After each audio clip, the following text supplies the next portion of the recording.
個可能係嚟從化最爽嘅畫面。我哋創啊嘛，珠江湯。呢啲就係最近影視頻嘅精神來源啊！書集精品啊，二沙腸啊，呢個簡直係熱版嘅炸五羊雪糕啊！豬嘅全家冚唪唥都喺晒度啊！廣東人對呢種店係永遠冇抵抗力嘅，應該從化冇人超越到你哋豬踭湯。成日半夜刷到嗰啲擋擋地嘅龍江豬腳，我都十分心動啊！今日嚟嘅呢間呢，可以話係豬踭湯嘅祖師爺啦！佢哋30幾年前就開始做呢個豬踭湯啦。我哋埋位，你哋呢邊係咪主要飲嗰個豬踭湯㗎？係啊，係咪有2個口味啊？傳統就肉薯粉嘅，哦，假芫茜咧就清湯。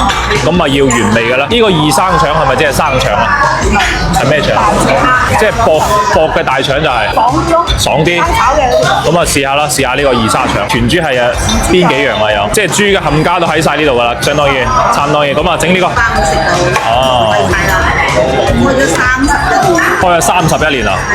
哇！呢個可能係近期嚟從化最爽嘅畫面。哇！簡直係熱版嘅五羊雪糕啊！喂，豬雜精品啊！呢個二沙腸好靚，呢個大腸可能係我見過份量最足嘅。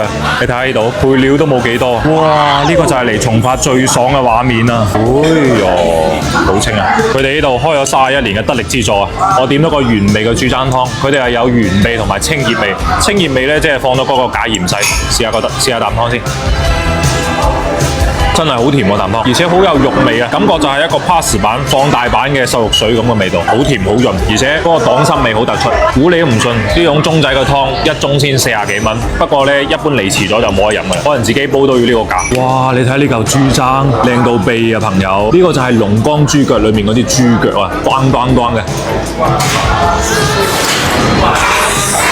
喺我嘴化開個感覺啊，感覺輕輕一吸就吸晒入去啊！佢呢個豬踭好滑，而且佢個豬皮好厚，膠質感好強，肉味真係好足啊！哇，好濃郁呢個，簡直係我哋廣州嗰啲豬放大10倍嘅味道啊！所以真係話靚嘅豬啊，烚熟都好食啊！芋泥鴨啊，佢哋做咗30幾年呢樣嘢，實質咧就將嗰啲鴨肉拆起身，跟住攞啲芋泥包住蒸，蒸完之後再炸嚟咯喎！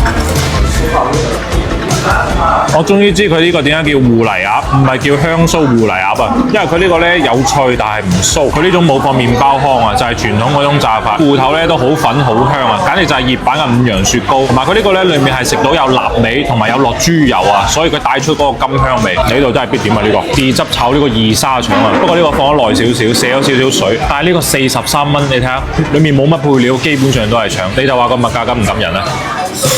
哇！紫蘇同豉汁個味好香，有少少嗰個豉汁炒花甲嗰種感覺。但係佢呢個腸呢應該係生炒，冇壓過，口感呢相對會韌少少。但係呢個腸呢，我中意佢就係冇壓味啊，好 OK 啊！呢個份量感人死啦，好冇？實質呢個二沙腸呢都係大腸上少少個位，出邊呢而家好多炒個大腸呢都係用二沙腸個位啦。佢呢度直接講二沙腸，話自己唔係腸頭，呢一點值得加分。爆炒全豬啊，即係冚家炒全豬，好簡單嘅調味，就豉油糖加蠔油，實質就係肉加內臟嘅結合，佢有排骨有花肉，跟住佢又有內臟。不過呢個炒全豬呢，我覺得如果有豬脷呢，可能更加靚。不過佢呢個全豬呢，個味相對就會重少少，呢個適合豬啤餸或者五花肉壽司啊。啲飯好熱，啲豬好香。總言之咧，呢間都係食飯飲湯好舒服嘅一間店。